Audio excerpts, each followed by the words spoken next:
أعوذ بالله من الشيطان الرجيم بسم الله الرحمن الرحيم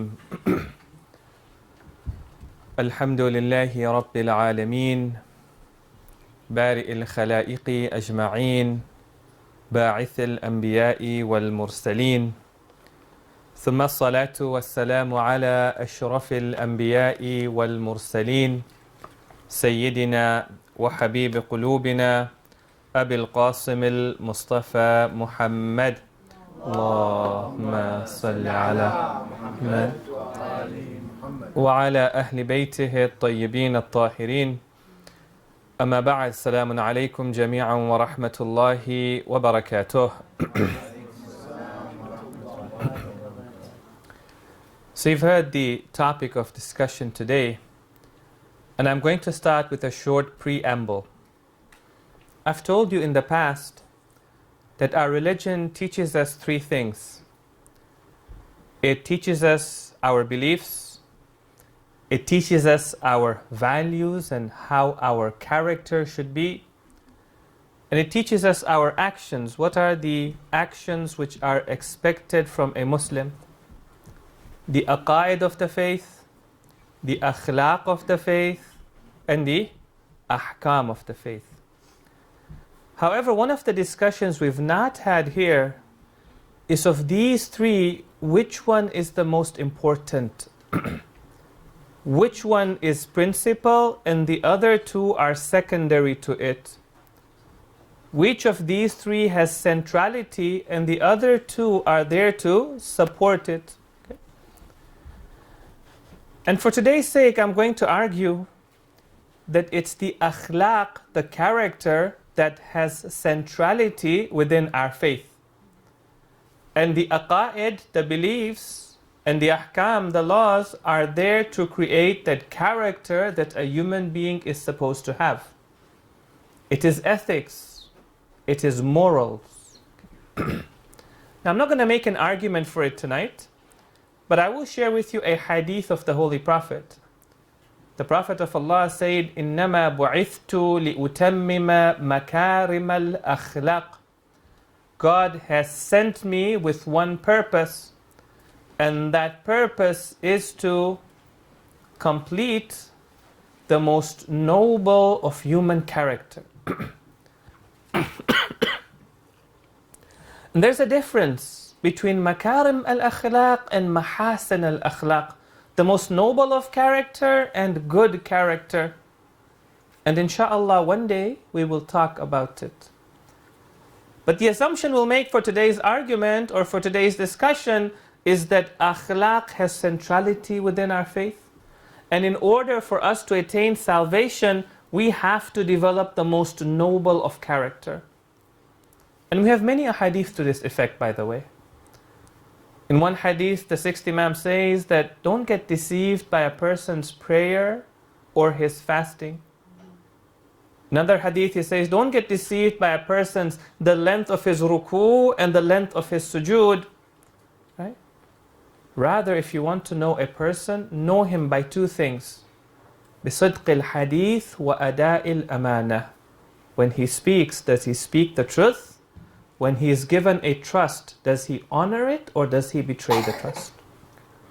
So it seems that akhlaq has centrality within our faith. So then the question that arises, obviously, is that is it important for a person to have the right beliefs? What if a person develops the right akhlaq, but he doesn't have the right set of beliefs? Is this person still going to attain salvation or not? Let's say a person doesn't believe in God, but he has very good character. He's a very moral person. Is this person going to attain salvation or is he still going to the fire of hell? Now there's two ways that you can cut this argument. On one hand, you can say that, look, a person who does not have faith cannot have good morals either. He cannot have good character either. Well, you can claim that, but it goes against the experiences that we have had in our lives, right? One of the examples we have is that of Hatim al-Ta'i.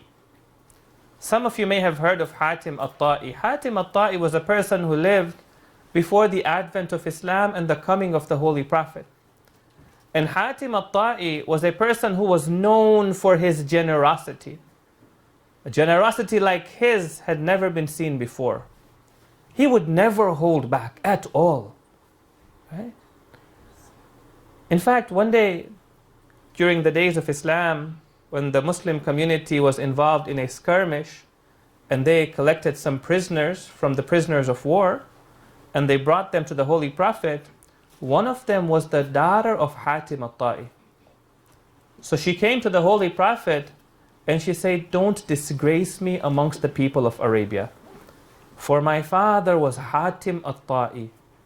He would feed the hungry, give clothes to those who didn't have clothes, help the needy, and anytime somebody came and knocked at his door, Hatim would always help that person."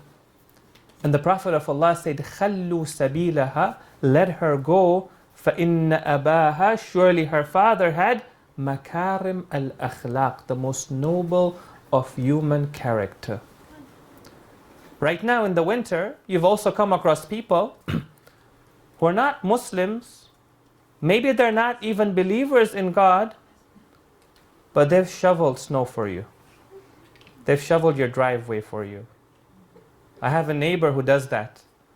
When it's snowing, and I'm sitting inside my house, this guy's there out there with his shovel and he's removing snow from my doorway. All right? So, even if a person does not believe in God, we know that they can have good morals. Okay?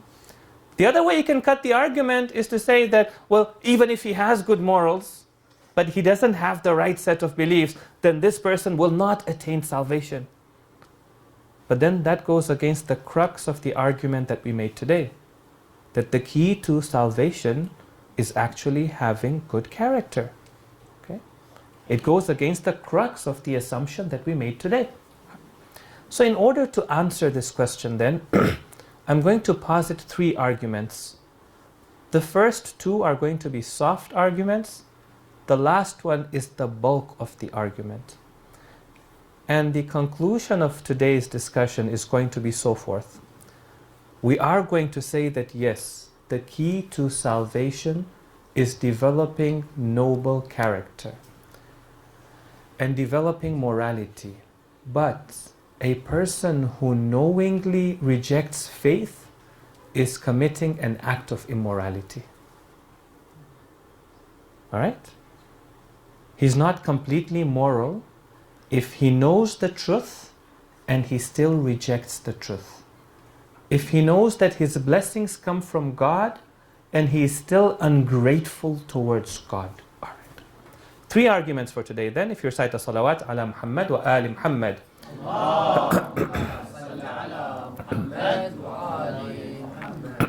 For the first argument, we start with a question.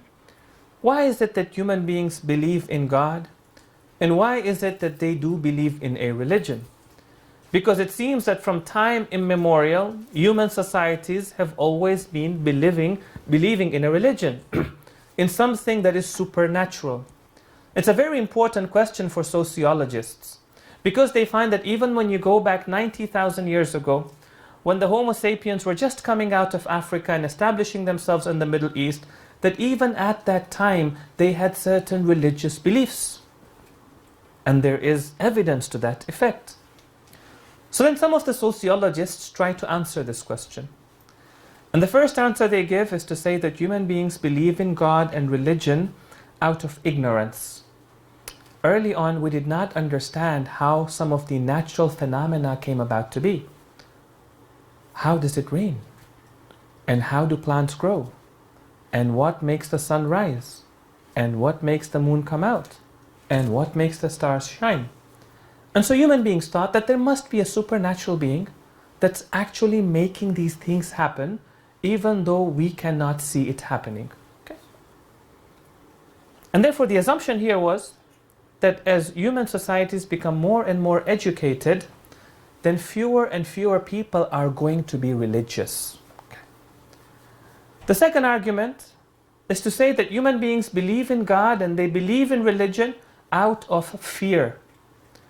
Because they faced so many diseases, they faced natural disasters, they faced wars, so many things which were beyond their control.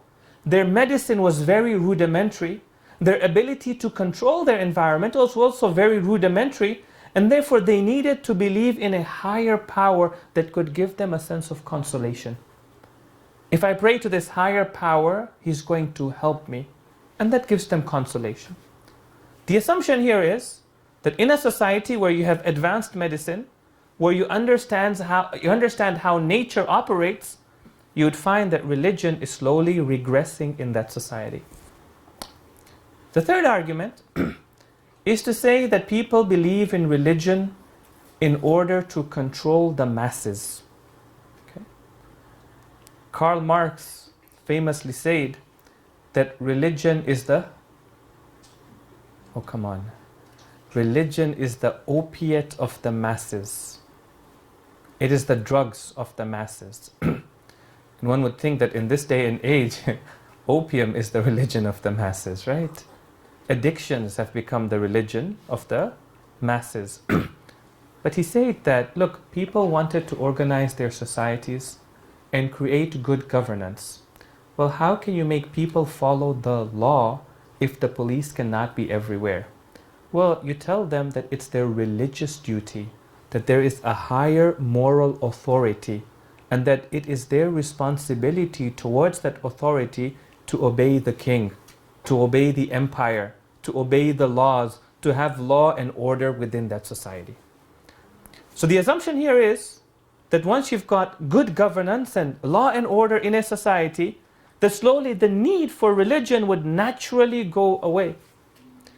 But what confounds people is that even in those societies where you have education, advanced science, advanced technology, good governance, seemingly good governance, you have got established law and order, people continue to believe in a religion.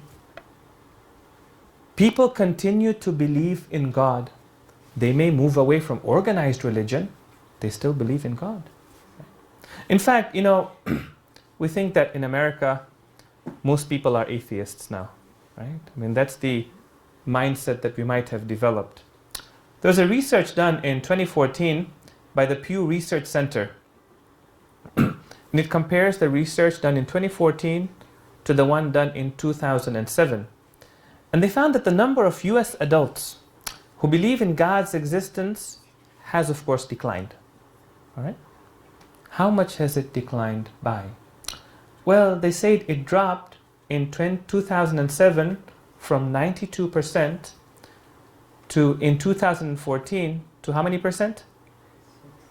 89%. Okay. So it seems that even in 2014, 9 out of 10 people in America still continue to believe in a form of God, a higher power, a higher being. And that confounds them. In fact, one of the thinkers of the Enlightenment period, he says, I don't understand religion. After all the blows that we have struck against religion, after all the enlightened thinkers have come and made their arguments against religion, we still find that not only religion is surviving, it is continuing to thrive in human societies. So Sheikh Mutahari says, then therefore don't you think it is time for us to accept that people don't believe in religion out of fear, nor do they believe in religion out of ignorance, nor do they believe in religion out of the need for governance. They believe in religion because that is natural to them. It is part of their fitrah. And since their fitrah is always with them, you will find their belief in God will also always be with them as well.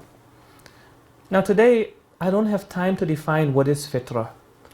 And there's some really beautiful discussions about the human fitrah. Okay?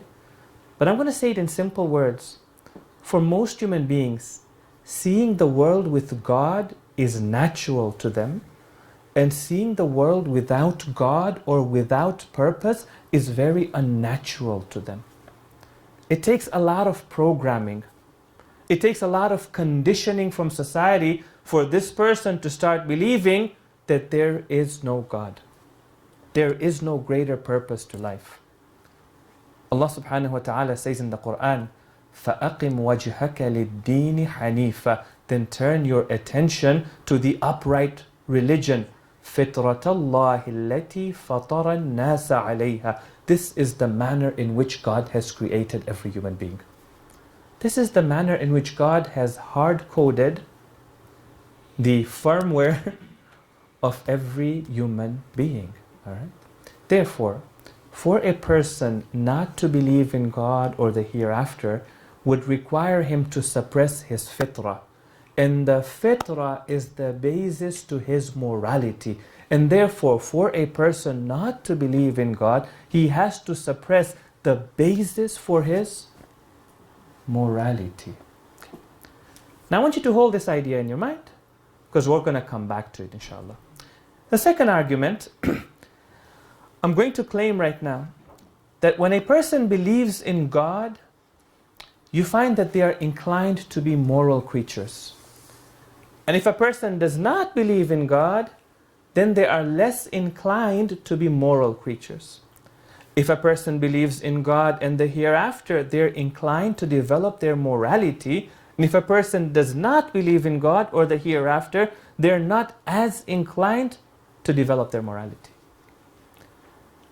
Now I know immediately there are certain objections coming to your mind. So what I need to do right now is to define the scope of the argument. What I also need to do is to define or respond to an objection about this argument. Okay? What is the scope of this argument? I agree with you, this argument does not argue that it is necessary to believe in God to be a moral person. The argument only says that it helps if you believe in God to become a moral person. Okay. It's a soft argument. But then one of the objections that comes up to this argument is to say that, in fact, if we look at the human history, we find that in human history, religion has become a source of violence, a source of war, a source of discrimination, a source of discord, a source of division, a source of sectarianism, a source of strife. Where do you come along saying religion is the basis for morality? It seems that wherever religion has gone, it has become the basis for immorality. In fact, to the extent that some people have said that religion, no matter which religion you look at, whether it is Islam or Christianity or Judaism or Buddhism, is inherently violent.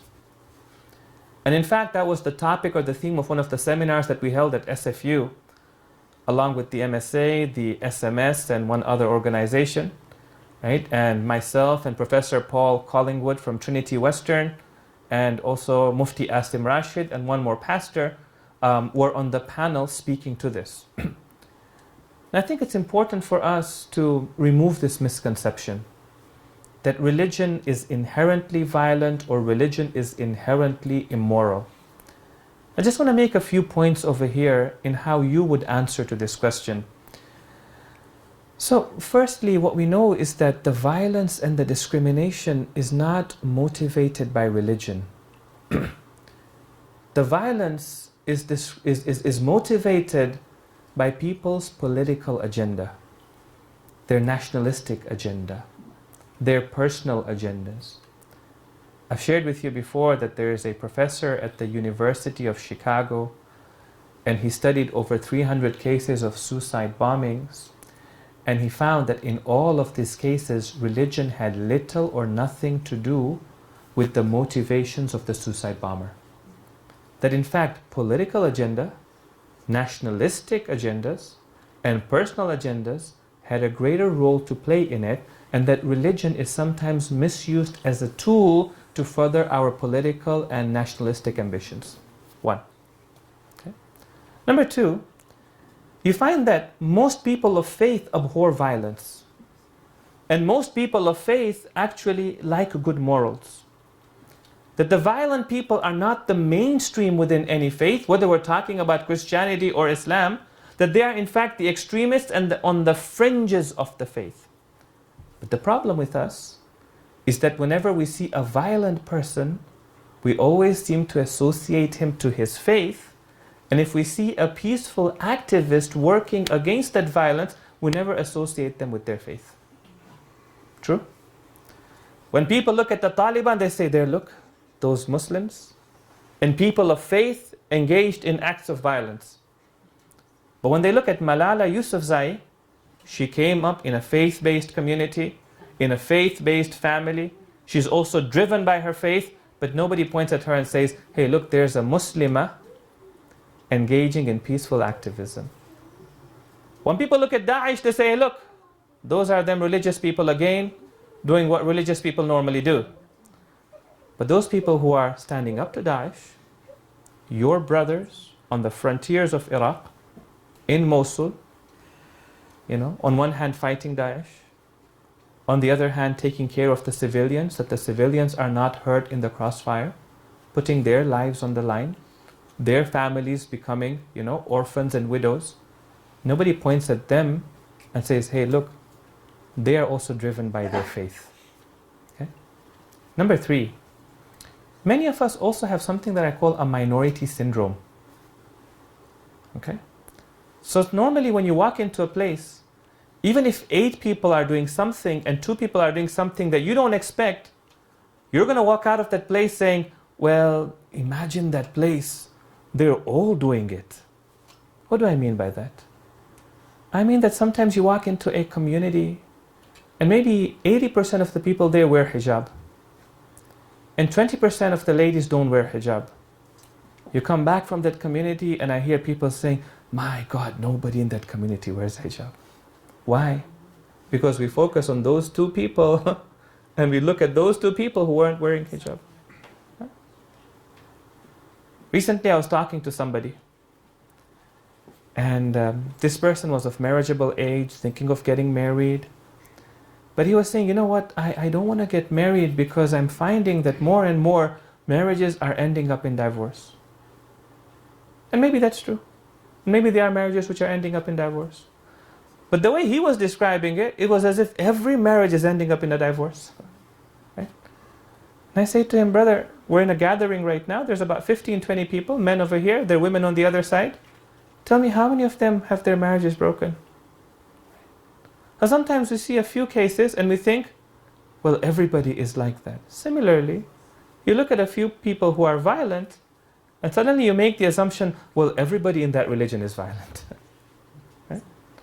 The minority syndrome. Okay? So, removing that misconception, but coming back to the argument that people who believe in religion are more inclined to developing their morality, and people who don't believe in religion are less inclined to do that. The argument goes this way, that religious beliefs make you a more responsible person, and without religious beliefs, you are not as responsible as a person. Whether it's belief in God, whether it's belief in hereafter, whether it's belief in Jannah and Jahannam, it makes you a more responsible person. I'll give you one example and we'll move on to the third argument for today. Okay? You find that most people, when they know that somebody is watching over them, they're very careful about their behavior. They're very careful about their words as well. Correct? For example, some of you have really nice rides or scooters, whatever it is. Yeah? And you guys have souped it up as well. And it goes really fast. And you step on it and it goes from 0 to 60 in how many seconds? 3 seconds. All right, 3 seconds. Okay. So you know that your car can go that fast, and sometimes you put it on the highway and you're like, you know what, I feel really good today. Turn the music on full blast and, we're going to hit the road today. And then from far you see what looks like a police car. You don't even know if it's a police car, it's not a police car, it looks like a ghost car, I don't know. What's your first impulse? If you don't tell me the first impulse is to remove your foot off the gas and hit on the brakes, you're lying to me. I know you're going to do that. Why? Because, well, if he catches me, there's going to be a hefty fine over there, right? Sometimes you find even when there is nothing to lose, right? We're still very careful. if we know that somebody is watching over us for the sake of our own dignity. Right? I find that sometimes I go to a family to visit a family, even if the lady over there does not wear hijab, for example, doesn't cover her hair, but the moment I walk in over there, she will run and pick up her hijab and cover herself and present herself in that manner. Right? Out of what? Out of a sense of dignity, embarrassment. And I say, well, have a little bit of embarrassment in the presence of Allah subhanahu wa ta'ala as well. Wouldn't hurt. Yeah? In any case. Right? So you find that when we know that somebody is watching over us, we're careful of our behavior. Allah subhanahu wa ta'ala says in the Quran, أَلَمْ يَعْلَمْ بِأَنَّ اللَّهَ يَرَى. Doesn't he know that God is watching over him? Elsewhere he says, إِنَّهُ عَلِيمٌ بِذَاتِ الصُّدُورِ. He knows what is going on in your heart. أَنَّ اللَّهَ يَحُولُ بَيْنَ الْمَرْءِ وَقَلْبِهِ. No, he knows what is happening in your heart even before you understand what is happening in your heart. Why is God reminding us of this? So that we would become moral creatures. That's the second argument. Now we come to the third argument, and we end with that argument. Before we start the third argument, I think it's important right now for us to define for ourselves a framework for morality. We cannot answer this question without a good framework for morality. So far, the whole concept of morality and ethics has been very ambiguous. What does it mean to be a moral person? And what is a moral action? And some of the definitions that we have in our society are wholly inadequate. You just need to be a good person. What does it mean to be a good person? You just need to feel good at night, feel comfortable before you go to sleep. You need to be able to have a good night's sleep, for example, no matter what you do during the day, okay? Well, that's not enough for me to define my life and what's moral in my life. Some people say, well, just use the golden principle. Do unto others what you would want them to do unto you. Well, that's a good principle, but it has its own context, and we need to define its own context. So today I want to start by giving you a more comprehensive framework for morality. What does it mean when we say this person is a moral person? And there are many ways of looking at it. I just want to look at it in this manner. Now, many of you know that Imam al-Sajjad alayhi afdalu salati wa salam,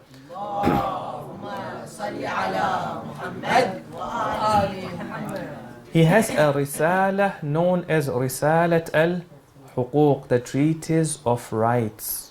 Okay? I think it's a very important treatise. In every Shia household, if there is a copy of the Quran, a copy of Nahj al-Balagha, a copy of Mafatih al-Jinan, there has to also be a copy of Sahifa Sajjadiyya that has Risalatul Huquq at the end of it. It is so beautiful. I think it's a travesty that we don't study it and we don't apply it in our lives. Okay? Risalatul Huquq, the Imam says, well, there are 4 things that have rights over you. Okay? There are 4 things that have rights over you. The first, Allah subhanahu wa ta'ala has rights over you. Then he talks about the rights of Allah. Secondly, he says your soul and your body has rights over you. Then he talks about the rights of the soul and the body, the eyes, the ears, the hands, the legs. Thirdly, he says that your actions have a right over you. Your salat, your sawm, your hajj, your sacrifice, and your zakat, for example, has rights over you. And then he defines what are their rights over you. And fourthly, he says that human beings who live around you have rights over you. Your parents have rights, your teacher has rights, your ruler has rights, your neighbor has rights, the person who's sitting next to you, he has rights, the person who seeks advice from you, he has rights over you. It's beautiful, right? So there he says that, look, your soul has rights over you. When you say that this person is a moral person, what you mean to say is that he has fulfilled the rights of everything over him. Normally we say that as long as you're good to your neighbor, you're good to somebody else, you're a moral person. Well, that's a part of morality. That's not the whole of morality. When you fulfill the rights of God, and you fulfill the rights of the soul, and you fulfill the rights of your action, and you fulfill the rights of the people who are around you, then you can claim to be a moral person in the framework of Imam Sajjad. He says your soul has rights over you. What is the right of the soul over the human being? He says, وَأَمَّا حَقُّ نَفْسِكَ عَلَيْكَ فَأَن تَسْتَوْفِيَهَا فِي طَاعَةِ اللَّهِ. As for the right of your soul over you, is that you employ it in the obedience of God. Now what does that mean? That means that whenever you recognize something to be the truth, you have to submit to that truth. You have to commit yourself to that truth. You have to accept your truth. You have to have faith in that truth. Okay? If you understand something to be true and you still choose to reject it because it's inconvenient, it's uncomfortable, it is difficult, then that is the first and most important act of immorality. Our religion is called Islam. And Islam means taslim. Taslim means to submit to the truth. Your first responsibility as a human being, the first step in morality, is to accept the truth and submit to it. Whatever you have understood to be true. You find in the language of the Quran, when somebody doesn't accept the truth, God doesn't say this person's astray. Yes, he is astray. But look what the Quran says, very beautiful, right? In Surah Luqman, Luqman is talking to his son. Now listen to this very carefully. He says to him, Ya bunayya, my dear son, وَإِذْ قَالَ لُقْمَانُ لِابْنِهِ. And remember that time when Luqman was talking to his son, وَهُوَ يَعِظُهُ, and he used to normally admonish him. He said to him, Ya bunayya, my dear son, لَا تُشْرِكْ بِاللَّهِ. Don't associate partners to Allah. Why? The reason is very important. What does Luqman say? Does he say that if you associate partners to God, then you're wrong, then you're astray? No, he says, Inna shirka la dhulmun azim. Shirk, associating partners to God, is the greatest act of immorality and oppression. For you have understood a truth, and you have chosen to reject that particular truth. You see, before I can be truthful to anybody else, I need to be able to be truthful to myself. There can never be another person who's more important to me than myself. If I can't be truthful to myself, I can't speak the truth to myself, I can't accept the truth within myself, where am I going to go and be truthful to somebody else? It's going to be an act of hypocrisy. It'll never be out of sincerity. It'll never be authentic. I'm just speaking the truth because the situation and my personal interest demands that I do that. It's not a part of my character. Because if it was a part of my character, then you would find that if I have understood something to be true, the first person I would tell it to is myself. Okay? So coming back to our argument for today, we said we agree that the key to salvation is being a moral person. But a person who rejects the truth cannot be a moral person. It is an act of immorality.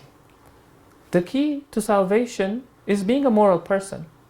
But the person who is ungrateful to God, doesn't recognize his blessings to be given to him by God, is engaging in an act of immorality itself.